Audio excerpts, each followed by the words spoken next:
ఇప్పుడు చిన్నపిల్లల్లో దొంతు పళ్ళు, వంకర పళ్ళు వస్తూ ఉంటాయి కదా!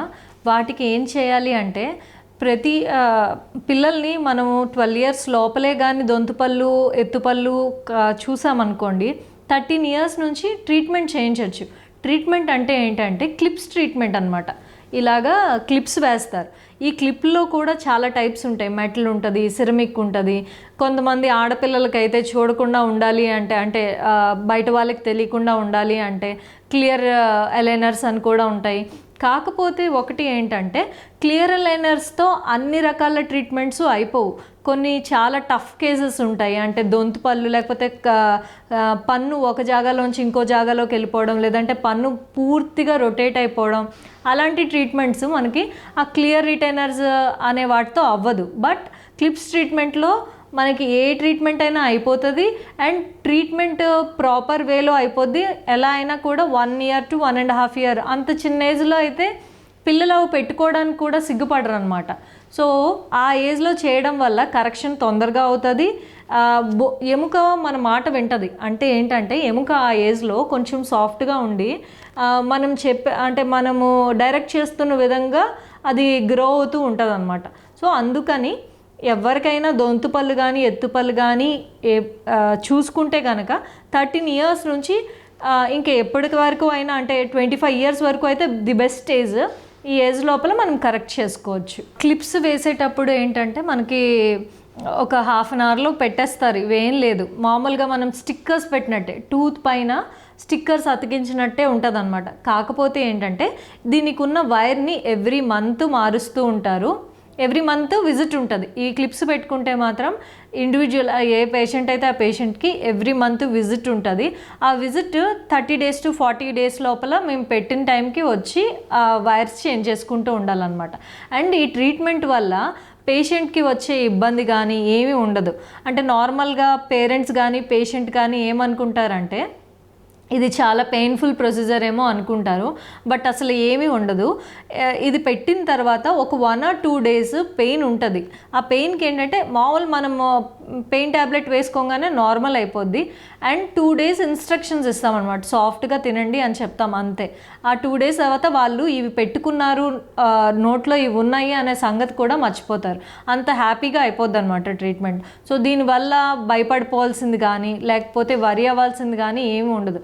అలా అని మనం పెట్టించకపోతే రేపొద్దున మనం పెట్టుకోవాలి అన్నప్పుడు ఎముక గట్టిపడిపోయింది అనుకోండి, ట్రీట్మెంట్ టైం అనేది ఎక్కువ అయిపోద్ది. అంటే ఇప్పుడు 13 to 25 ఇయర్స్ లోపల 1 ఇయర్ 1.5 ఇయర్లో అయిపోయే ట్రీట్మెంట్ ఆ తర్వాత మనం పెట్టించుకోవాలి అనుకుంటే ఆల్మోస్ట్ 2 ఇయర్స్ 2.5 ఇయర్స్ పెట్టాల్సి వస్తుంది. అండ్ దాని తర్వాత ఇది క్లిప్స్ ఎందుకు పెడతామంటే స్మైల్ కోసం.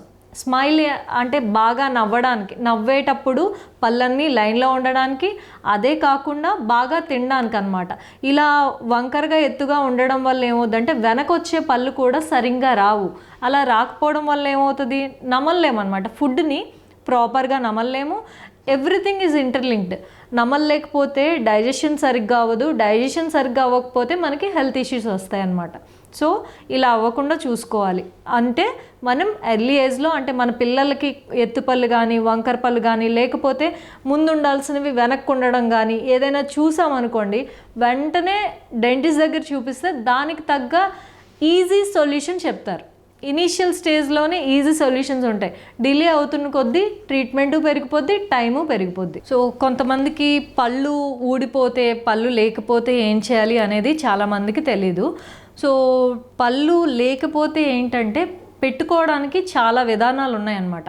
ఒకటి, పళ్ళు ముందు పన్ను వెనక పన్ను సపోర్ట్ తీసుకొని పెడతారు. 2, స్క్రూ వేసి పెడతారు. స్క్రూ వేసి పెట్టే దానిలో అడ్వాంటేజ్ ఏంటి అంటే పక్క పళ్ళు డ్యామేజ్ అవ్వకుండా ఏ ప్లేస్లో అయితే మనకు పన్ను లేదో ఆ ప్లేస్కి మాత్రమే పెడతారు. దాన్ని ఇంప్లాంట్ ట్రీట్మెంట్ అంటారనమాట. దానిపైన కూడా స్క్రూ పెట్టే క్యాప్ ఉంటుంది, సిమెంట్తో పెట్టే క్యాప్ కూడా ఉంటుంది. ఎవరైనా సరే డాక్టర్ని కొంచెం స్క్రూతో పెట్టే క్యాప్ గురించే డిస్కస్ చేసి పెట్టుకోండి. ఎందుకు అంటే ఒక్కొక్కసారి అంటే టూత్ ఎంత గట్టిగా ఉంటుందో ఇంప్లాంట్ పైన వచ్చే ఆ సర్ఫేస్ అనేది అంత గట్టిగా ఉండకపోవచ్చు, అంటే అంత విడ్త్ ఉండకపోవచ్చు.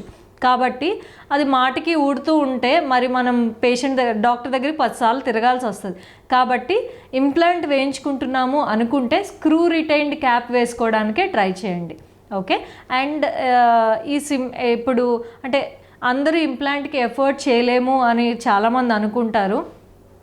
ఎఫర్ట్ చేయలేకపోయినా కూడా టూత్ రీప్లేస్మెంట్ అనేది చాలా ఇంపార్టెంట్. ఎందుకు అంటే మనకు తెలియని విషయం ఏంటంటే సర్లే ఒక పన్ను పోతే ఏమైపోయింది, మిగతా పళ్ళు ఉన్నాయి కదా, ఆ పళ్ళతో తినేద్దాంలే అని మనం అనుకుంటాము. బట్ అది కరెక్ట్ కాదు. ఎందుకు అంటే ఒక పన్ను లేకపోతే దాని పక్క పళ్ళు ఏవైతే ఉన్నాయో అవి ఈ ప్లేస్ని ఆక్యుపై చేయడానికి ట్రై చేస్తాయి. అప్పుడు ఏమవుతుంది అంటే మన చూయింగ్ సర్ఫేస్ ఏదైతే ఉందో, అంటే పైది కిందది ఒకలా కలిస్తేనే కదా నమలగలం. సో నమలే సర్ఫేస్ అనేది దెబ్బతింటుంది అనమాట. సో అట్లా కాకుండా ఎప్పుడు కూడా ఏదైనా చిన్న ప్రాబ్లం రాగానే లేదా ఎప్పుడైనా ప్రాబ్లం వచ్చి తీయించేసుకున్నా పన్ను పెట్టించుకోవడానికి ట్రై చేయండి. మామూలుగా ఇలాగా ఇంప్లాంట్ అంటారు. దవడ లోపల స్క్రూ వేసేదాన్ని ఇంప్లాంట్ అంటారు అనమాట. ఈ ఇంప్లాంట్స్ ఏంటి అంటే ఒకవేళ పన్ను లేకపోతే ఇలా పెడతామన్నమాట. స్క్రూ పెట్టి దానిపైన క్యాప్ వేస్తాం. ఇలా 2 క్యాపులు పక్కన 2 ఇంప్లాంట్స్ ఉంటే ఒకదానికొకటి సపోర్ట్ చేసుకొని కొంచెం స్టేబుల్గా ఉండొచ్చు. కానీ మాటికి ఊడే ఛాన్సెస్ ఉండొచ్చు. ఎందుకంటే ఇప్పుడు ఈ పన్నును తగ్గించామనుకోండి మనకి విడ్త్ ఎక్కువ ఉంటుంది. అదే దీనికి అనుకోండి విడ్త్ చాలా తక్కువ ఉంటుంది. మీకు కనిపిస్తూ ఉండొచ్చు, ఈ చిన్న తక్కువ ఉంటుంది. సో ఇలా తక్కువ ఉండడం వల్ల దీనిపైన ఇది నించోగలుగుతుంది, నించోలేకపోతుంది. అందుకని దీనిపైనుంచి స్క్రూతో ఫిక్స్ చేస్తాం అన్నమాట. ఇంప్లాంట్నే పైనుంచి స్క్రూతో ఫిక్స్ చేస్తాం క్యాప్ని. సో స్క్రూ రిటైన్డ్ క్యాప్స్ అంటాం. అది ది బెస్ట్ అనమాట. ఇంప్లాంట్తో స్క్రూ రిటైన్డ్ క్యాప్ అనేది the best. And screw retained cap ఎందుకు వేసుకోవాలి అంటే ఎప్పుడైనా రేపు పొద్దున్న మనకి ఏదైనా ప్రాబ్లం వచ్చినా ముందు పళ్ళు కొంచెం ఎక్స్టెండ్ చేసుకోవాలన్నా ఈ ఇంప్లాంట్ని మనం వాడుకోవాలి అంటే ఈ క్యాప్ని ఈజీగా రిమూవ్ చేయడానికి అవుద్ది అనమాట. లేదనుకోండి సిమెంట్తో పెడితే ఒక్కొక్కసారి అది రాకపోతే మనం కిందున్న ఇంప్లాంట్ని డ్యామేజ్ చేసేవాళ్ళం అవుతాం అనమాట ఈ క్యాప్ తీసేటప్పుడు. అది ఈ మధ్య చాలా ఎక్కువగా ఏది ఓపెన్ చేసినా, ఏ యూట్యూబ్ ఛానల్ ఓపెన్ చేసినా, లేకపోతే మనం ఫేస్బుక్ ఆన్ చేసినా, లేకపోతే ఇన్స్టాగ్రామ్ ఆన్ చేసినా కొత్తగా టూత్సీ అనే యాడ్ మనం చాలా మటుగా చూస్తున్నాము. దాంట్లో ఏంటి అంటే టూత్సీ అనే కాదు, ఏదైనా సరే క్లియర్ రిటైనర్స్కి వచ్చేసరికి మనకి డాక్టర్ తాలూకా అసిస్టెన్స్ అనేది వెరీ ఇంపార్టెంట్ అనమాట. ఎందుకు అంటే దాంతో మొత్తం ట్రీట్మెంట్ అయిపోతుంది అని కన్ఫర్మ్గా చెప్పగలం అనమాట. అవ్వదు. ఎందుకు అంటే ఒక్కొక్కరికి ఒక్కొక్క ప్రాబ్లం ఉంటుంది. ఒక్కొక్కరికి పళ్ళ మధ్యలో గ్యాప్సే ఉండొచ్చు, ఒక్కొక్కరికి పన్ను తిరిగిపోయి ఉండొచ్చు.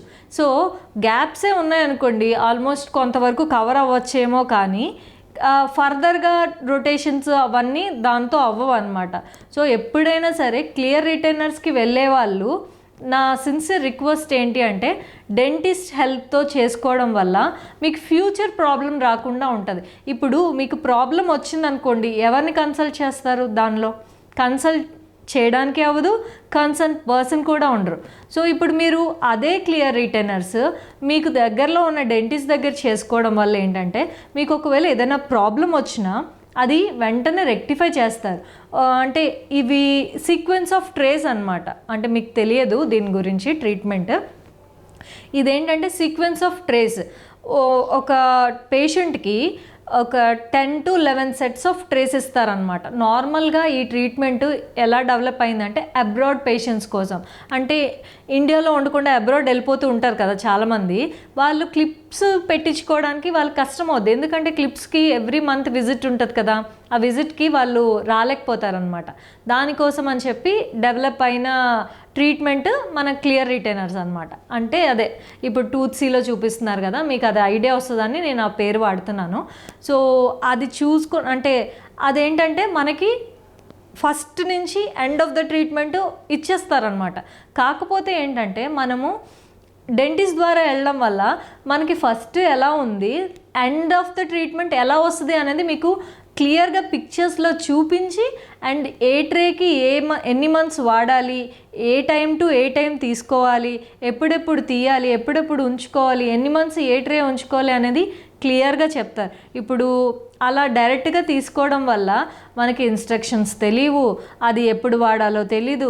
ఏ ట్రేస్ అంటే ఒక 3 సెట్సో 4 సెట్సో ఇస్తే ట్రీట్మెంట్ అసలు కంప్లీట్ అవ్వదు. దాంట్లో ఒక పేషెంట్కి ఒక ఫ్రంట్ గ్యాపే తీసుకుందాం, ఫ్రంట్ గ్యాపే క్లోజ్ అవ్వడానికి కూడా కనీసం 6 సెట్స్ ఆఫ్ ట్రేస్ ఇవ్వాల్సి వస్తుంది అనమాట. సో అన్ని ట్రేస్ ఇస్తారో ఎవరో కూడా మనకు తెలీదు. అండ్ అన్నిటికంటే మెయిన్ ఏంటంటే మీకు అకౌంటబిలిటీ అనేది అస్సలు ఉండదు. కాబట్టి నా సజెషన్ అయితే పక్కనున్న దగ్గరలో ఉన్న డెంటిస్ట్ దగ్గరికి వెళ్ళి క్లియర్గా మీ ట్రీట్మెంట్ గురించి కన్సల్టేషన్ తీసుకొని అప్పుడు ట్రీట్మెంట్ స్టార్ట్ చేసుకోండి.